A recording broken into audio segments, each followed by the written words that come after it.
माझे नाव अजय जगताप. स्पर्श क्लिनिकमध्ये सचिन वाघ सरांकडे ट्रीटमेंट केली होती. ॲक्च्युली मला जवळ-जवळ 10वी-11वी पासून थोडेसे केस वरच्या साईडला थिन व्हायला सुरू झालेली. पण मग त्यावेळेला एवढं लक्ष नाही दिलं. पण मग नंतरनं अजून काही वर्षांनी पूर्णतः म्हणजे वरचा भाग पूर्ण टक्कल पडला होता. मग ट्रीटमेंट करण्यासाठी घरी चाललं होतं आमचं सर्वांचं विचार. परंतु घरच्यांना काही भीती होती आणि काही ऐकलं होतं त्याच्यामुळे थोडंसं एक करावं की नाही करावं अशा एक मनस्थितीमध्ये होतो. पण मग YouTubeवर पण काही ट्रीटमेंट केलेल्या बघितल्या आणि त्यांचे पण रिव्ह्यूज ऐकले की कशी ट्रीटमेंट होते किंवा काय पेन वगैरे कसं होतं.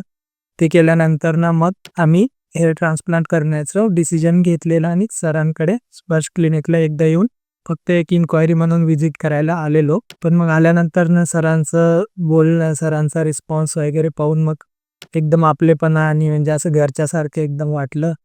मग घरी गेल्यानंतर आमच्याच अपार्टमेंटमध्ये एक अजून एक माझ्यासारखाच एक मुलगा होता. त्याची ट्रीटमेंट झालेली होती. मग त्याने पण सांगितलं, "तिथेच तुम्ही करा, ते सर चांगले आणि तिथला स्टाफ वगैरे पण खूप चांगला आहे" म्हणून. त्याच्यानंतर मग ट्रीटमेंट करण्यासाठी इथे आलेलो. मग ट्रीटमेंट च्या दिवशी पण त्यांनी पूर्ण सांगितलं कसं काय सकाळी 7 वाजता यायचं वगैरे आणि जवळ-जवळ संध्याकाळपर्यंत ट्रीटमेंट चाललेली. त्याच्यात त्यांनी मागच्या साईडनी केस काढून पूर्ण पुढच्या साईडला लावलेले आणि मागं पूर्ण भूल वगैरे देऊन म्हणजे एवढं पेन वगैरे काही जाणवलं नाही. नॉर्मल ट्रीटमेंट सारखंच वाटलं. बाकी आता 7 दिवस झालेले आहेत. 7 दिवसांनी त्यांनी बोलवलेले हेड वॉश वगैरे करून छोटे-छोटे जे केस आहेत ते दिसतायत आता आणि आता अजून बोलवलंय परत 2 महिन्याने की मग त्या टाईमाला येऊन भेटूया.